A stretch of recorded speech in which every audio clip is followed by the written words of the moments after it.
Welcome, folks, to this edition of Meet America, where we film Americans that are really, truly making America great.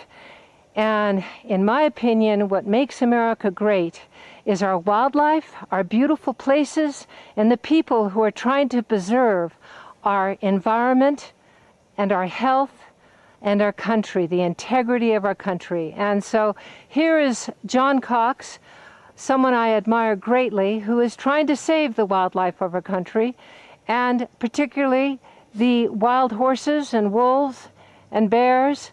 So welcome to Meet America, John. Why don't you tell us your story?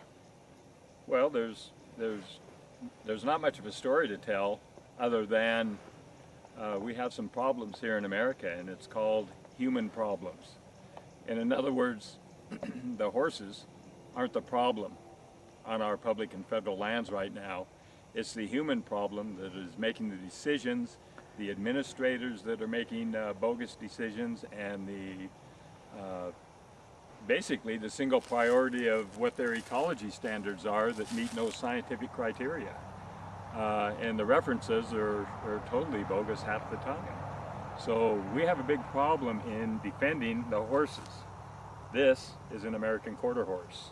This is something that within the cowboys' language, we respect the horses respect us, and that's what made America great, is that relationship between the cowboy and the horse, not the way it is now where cowboys are rounding up, abusing, and shooting horses.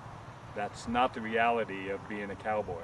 That's the reality of being an animal abuser, and a very serious animal abuser at that. Mm-hmm. So we have a single species paradigm, which is cattle, which is, as I said, not backed up by any kind of references, not backed up by any kind of science, not backed up by ecology.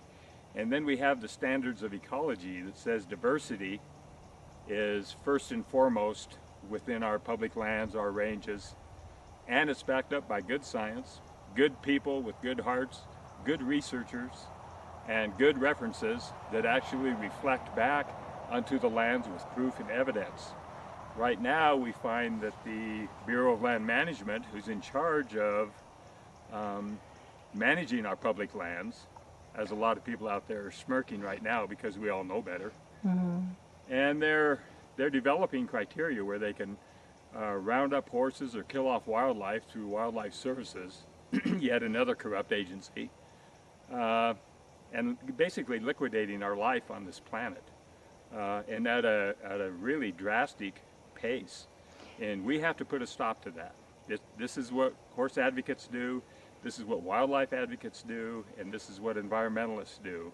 We want to put a stop to this devastation that's on this earth right now, and that's happening by our federal government.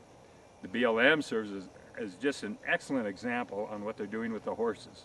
The overpopulation myth, because quite frankly, there's no sound and credible evidence that backs up an overpopulation of wild horses on our public lands whatsoever. It simply doesn't exist. Babe agrees with me. She knows. Horses know. But that criteria between the cowboy and the horse is respect toward the horse respects the cowboy. And that's all there is to it. It's that simple. Well, give us some examples of BLM corruption that you've uncovered. You are a journalist, right? Yeah. Well, we have several situations that are ongoing right now. I mean, they recently killed 4 horses over there in eastern Nevada. Now, on Madeline Pickens' property? On Madeline Pickens' property. And it was the BLM itself, right? Shooting him in the gut. Yeah, they admitted. Shooting in the gut, folks. That's the most painful, slow death. These are BLM hired officials by our tax dollars, and this is what they're getting away with? Are they being convicted, or are they being fired, or are they just allowed to get away with this? Well, we know that we know even as hunters or any kind of ethical people that have ethics, morals, that we see within the Bureau of Land Management a real decay in the very principles of life itself. Now, you gut shoot an animal, we know, even since I've been 6, 7 years old, for crying out loud, that she's hungry. We find that gut shooting an animal is a slow torture and it's a slow death. and only a very sadistic would even do that. Now we find a lot of bullet holes in the rear end of those horses that were shot by the BLM. 2 BLM employees, they admit it, and they cover it up by saying they euthanized the horses.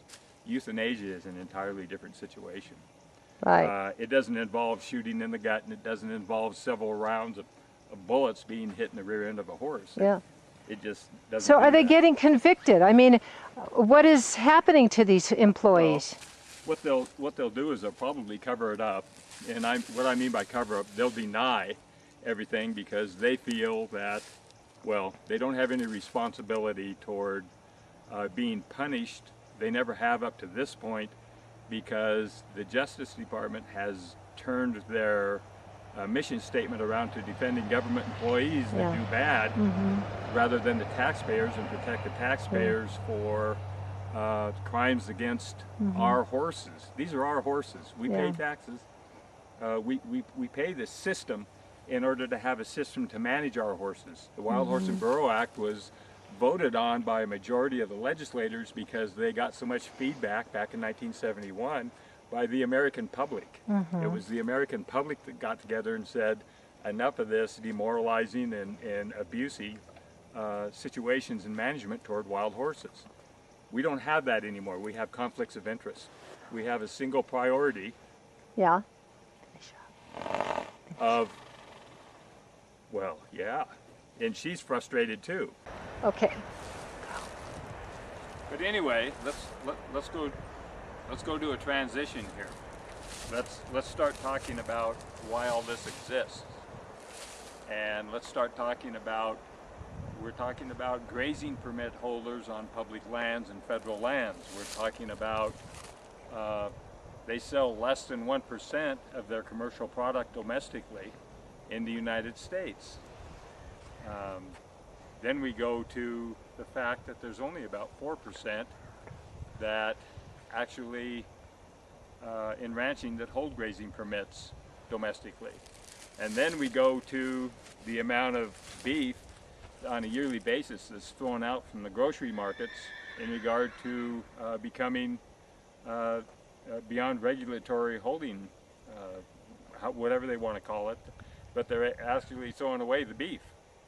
So, and at that 34%, or why are they throwing away the beef? Because it goes bad on the shelves. So it's regulatory. Right now we're getting a lot of callbacks on salmonella and the beef product because they put it in freezers because they're producing an overabundance of beef. Yes, we have a human problem. It's a human problem, not a wild horse problem.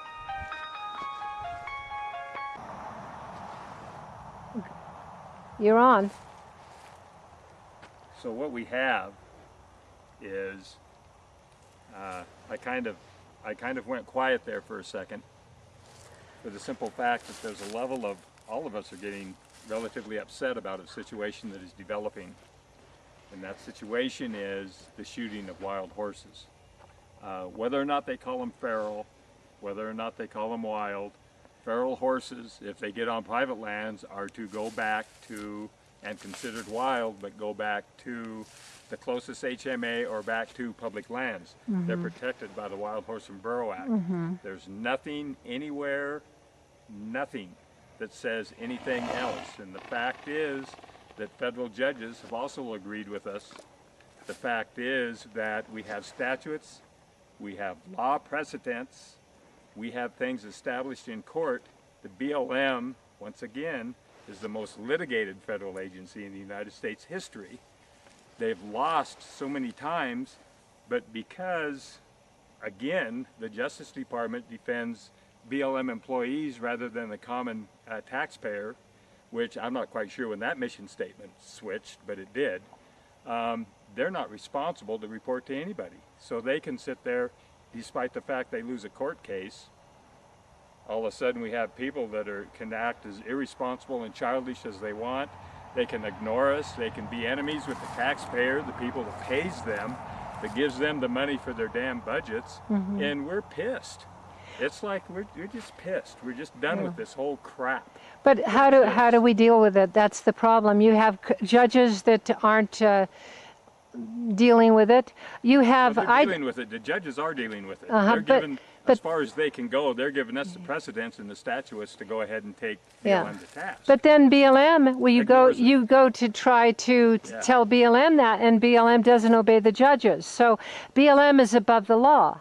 Well, the BLM employees are told that they don't have to because nobody has been taken to task in regard to the fines, to imprisonment. They're shooting horses, for crying out loud, and they call it euthanasia, and it's not. It's gut shooting a horse, as I went over that at the beginning, is that's sadistic. That's abuse. That's straight up animal abuse. Two employees do that, we want to see them in prison. We want them to go to prison. Period. They're bad people. They're sadists. Right. You know, and it's excuse me for the rant, but this is uncalled for. This is stuff that doesn't need to happen. Right. Well, it shouldn't happen in our so-called great country. And unless Americans start standing up individually and saying, we're not going to allow you to do this with our tax dollars. First of all, now under Zinke, the Department of Interior Secretary, he's now allowing wild horses to be bought at $25 a head. At $25 a head, the kill buyers can buy them.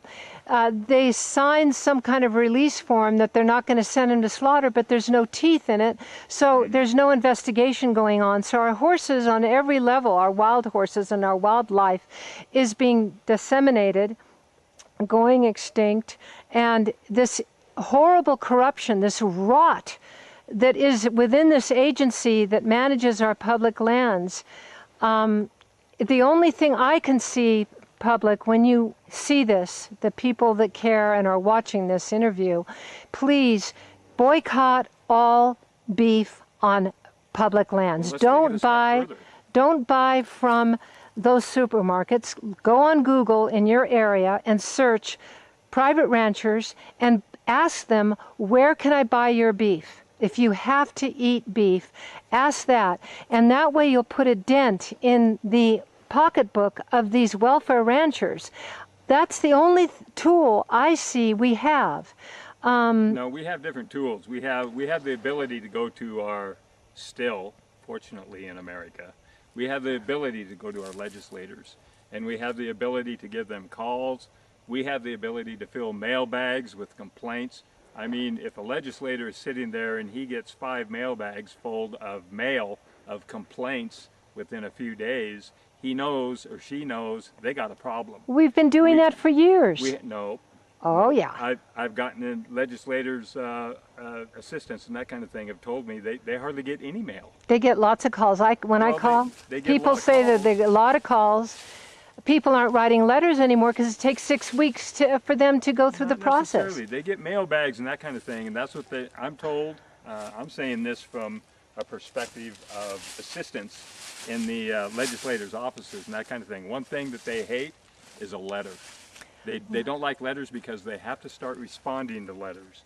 When they start responding to 3 or 4 or 5 mailbags full of letters, then they know they have a problem. There's no ifs, ands, buts. This isn't even a debate. Well, yeah. Go. Okay, so Babe and I both agree that there's a level of things going on now that we basically, not only do we not agree with, but is very debatable that whether these government agencies are, legal, number one. If they're doing things in accord to the legal laws, the statutes, and they like to make us believe that they are, but indeed they're not. And that's the problem. What you get is a BLM employee that's sitting there. I've come to the conclusion that when I ask them a question and all of a sudden if they put a smile on their face and they look like a chipmunk with nuts in their cheeks, then I'm sitting there thinking, oh, here comes a lie. And other people have seen that too. It's almost the exact same explanation. It's just they're just going to sit there and what I understand is they're going to do their 3 options for from the morning meeting, and that's a situation where they'll come out and they'll line number 1 if that doesn't work, line number 2, and if that doesn't work, line number 3. If that doesn't work, then they'll go ahead and either get you mad or they'll hang up themselves. That's their postscript. That's just what they do. Would it help for people that are listening to this program to call this BLM office here and complain that they're not doing anything? Oh, absolutely. So let me give you the number, folks. Go get a pencil and a piece of paper, those of you who care, and call this BLM office in Kimberly, Oregon, is it? No, this particular office is in Prineville, Oregon. In Pineville, Oregon. It's a district office. It's a district office.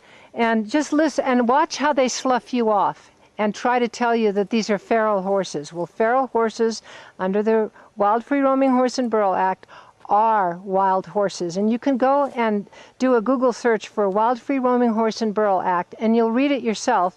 And I would suggest that you call this number, 541-416.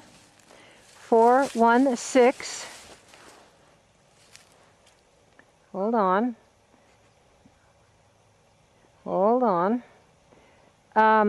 6864. That's 541-416-6864. And just say that you heard this on the program. There's 200 plus wild horses that are being shot out there on BLM property, and they're saying that it isn't. It's in Kimberly, Oregon, outside of Kimberly, Oregon. Lakeview Ranch. Near the Lakeview Ranch, and it is under suspect. They've been investigated before, according to the sheriff's office, that they have been investigated before for similar situations. Right. And so unless you people who really care about keeping America great, keeping America wild, protecting what is most beautiful about our country, instead of just saying it's great, doing great things individually, picking up that phone, you will have done your part. So once again, I'm going to give you that number. It's 541-416.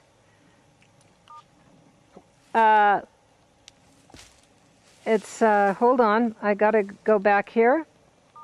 And it's 541-416-6864. So write that down, folks, and give them a call. And I want to thank you so much for those of you who are watching and care. Got any more to say, John? How much time do I have left? You got quite a lot of time, yeah. Well, let's talk about the reasoning behind this. Welfare ranching is what we call people on public lands and federal lands that hold a grazing permit. But these grazing permits are ruled by law. There's contract obligations that they do have. Now, we do know that this particular welfare rancher receives, within his grazing permit capacity, a few hundreds of thousands of dollars in a year. And we're we're concerned about that, because if they're shooting what they call feral horses, then that means they're not shooting off their ranch, these horses. These are horses that are roaming out there, and I don't really care what reasoning they give. These are on our public lands.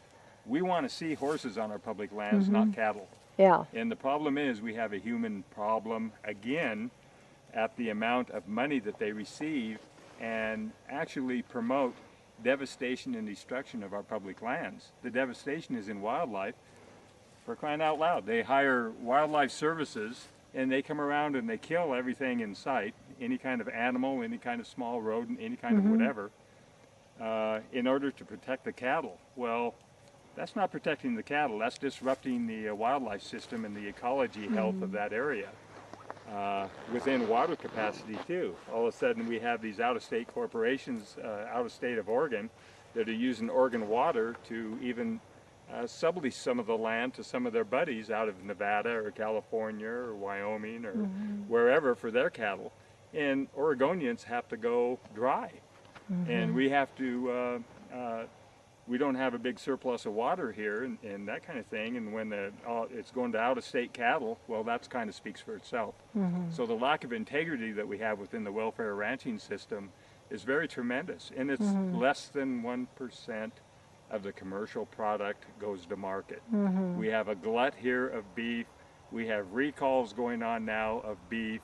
we have a 34% disposal rate. So just through those numbers alone, you can see we don't really have a capacity to accept this grazing permit on public and federal lands because it's useless.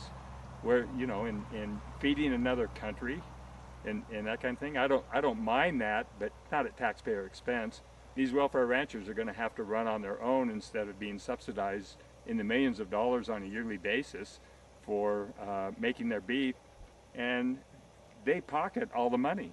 And well, you know, they don't, yeah. all that subsidy of taxpayers are definitely basically subsidizing these welfare ranchers. Well, the fact that under Zinke, you know, each horse, just to cost for the helicopter man to round up each horse, according to BLM statistics, which I don't believe, it's $360 per horse. No way. No, okay, that's not well, even that's true. what BLM's on their BLM site. That's what they say. Now I know it's lying, but that's what they say. Anyway, because I looked it up, and that's what it says. Okay, so. Then they're turning around and selling them to private people to make a huge profit at our loss, our tax dollars loss, when we're paying thousands of dollars, $5 a day to keep a horse in holding and $2 a day in pasture. And that's another, it's $27,000 a day to keep the 49,000 wild horses, according to BLM's own statistics on their site. Now, well, that's I know, socioeconomics. yeah, but I know that BLM lies. I've caught them lying. I've got a letter from former Congressman Sam Farr asking for the Department of Justice to prosecute BLM employees for illegally selling 1,700 wild horses to slaughter. And they suspect thousands more. I have that letter. Okay, we have asked the Department of Justice to prosecute BLM, but no one touches them. So that's the whole rotten caboodle of our government. How are we going to fix it? We're going to fix it by the pocketbook in one way, letters, like you say, calling, showing this government that we do care about our country, that we're not just a bunch of slugs sitting in front of TV watching the show. And unless we do that, it's going to come back on us. And it is coming back on us. It's coming back on us through them robbing us of Medicare and proper medical services. It's coming back on us by taxing the poor and giving tax breaks to the rich. It's blatant in our faces, folks. So the horses are our spiritual messengers. They're the ones that are showing us the corruption. They're the ones that are suffering. And I want to thank you so much. Do you have anything else to say? Yeah. The fact is that we have the procurement documents, and we have, actually anybody can go on to govspend.com and govspend.org and govspend.gov, and you can find these procurement documents. And the documents that we got, for example, from Murders Creek, that was a bait and trap movement. That was $1,200 per horse. We found 43 dead in the inventory sheet that we also got from FOIA from the BLM office in Denver. So we can show beyond a doubt that the roundups, for example, on a basic roundup is anywhere from $850 to $1,000 on a easily rounded up horse, to $1,200 to $1,300 on a little bit more difficult horse. And we also see the abuses of a lot of dead horses on each roundup. They want to say that 2% is okay of abuse and death rates on the roundups. Well, we say that's bunk, because you talk to a cowboy and that kind of thing. We're going to have to remember that cowboys aren't anything without horses, and horses aren't anything without cowboys. That's the bottom line on that. No legitimate cowboy abuses horses and gives a 2% anything on rounding up horses, even if they're wild. That's a bogus number. That's BLM, because they're making excuses for their helicopter and bait and trap movements that are basically abusive and done by incompetent and contractors that have no experience with horses or little to no experience with horses. So we have some problems with that because they can walk away with anywhere from $450,000 on a small roundup and possibly another $850,000 to $1 million on a large roundup. These are just you know, rounding up. So this is ridiculous. This is to say that $360 per horse. That's no, that doesn't exist. Never has, and that's according to their own documents. So, and the procurement officers we can take to task because there's no environmental assessments that are legal in order to okay these roundups. And there's no evidence to show that they should be having emergency roundups. They have no evidence, they just do it and say it's an emergency. People don't question it, they don't do anything, oh, emergency. So they got around the environmental assessments. Well, no, they need evidence and they don't have it, period. Oh. So the next roundup that happens, and they say it's an emergency, ask for evidence. And the next roundup they have, and they say they have an EA, ask for evidence within the EA. Where's the evidence? Where's the fact? Where's the reference material? And because they just don't have it. And that's what's difficult, and that's why we totally object to the roundups that are going on today. Not only is it costly to the taxpayer, but it eliminates programs. When you're sitting there looking at an educational program or a veteran with no limbs, and we realize that he just got back from a war, he needs those limbs, and that program has been cut because a welfare rancher wants wild horses off the range for a single priority basis of cattle being on the range that isn't backed up by science.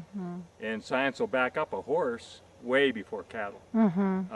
It's true, it's another hooven animal, but the fact is, ungulates do not act the same over public lands. A large hooved animal is going to do more damage than the hooves that are here, for example, on Babe. Those are standard hooves there, as a matter of fact. So they don't, it's not the harm that they do. And at Murders Creek, Oregon, it was shown by a federal judge that, and actually she got pretty irritated at BLM for lying. She made the statement that they did lie and she was tired of it, but that it was cattle that done the damage there, even though the grazing permit holder was trying to say that it was the horses that was out in that area that done the damage. Well, they lost that litigation, and then the Bureau of Land Management and the Forestry had gotten together and they usurped that law knowingly, but the fact is that statute still exists and the truth still exists that, you know, what's going on here. Why are they not regulating the cattle, which are an indigenous species, and the horses, which they can't prove is not an indigenous species? Well, they can prove it through the fossil evidence. For instance, in Carlsbad, California, they found fossils dating 6,000 years ago. Well, they can prove that it is, that they're indigenous. That they're indigenous, yeah. Definitely. But cattle are not, they're from Eurasia. Yeah. And, you know, so... Well, Siberian connection and that kind of thing. It's all, when you start running DNA on these horses and that kind of thing, you'll find that there's an X factor that they say that's non-identifiable because they don't want to identify it. And the fact is that it goes back to Eurasia, and the same as a lot of the, well, about an hour up the road here, and over in Kennewick, Washington, Kennewick Man, Lucy, you know, these have all surpassed the Clovis Man and that kind of thing. And what we see are, there was jaws, a horse's jaw in one of the, up in Alaska, I believe, in Mariz, who's an archaeologist that put everything in a big uproar because that predated not only the Clovis Man, it also predated the existence of horses. So, and the jaw was there. It was tooled. It wasn't like scraped with saber-toothed teeth or claws or anything else. It was tooled. The meat was taken off the jaw by a sharp tool at that time. And that kind of freaked all the archaeologists off. Well,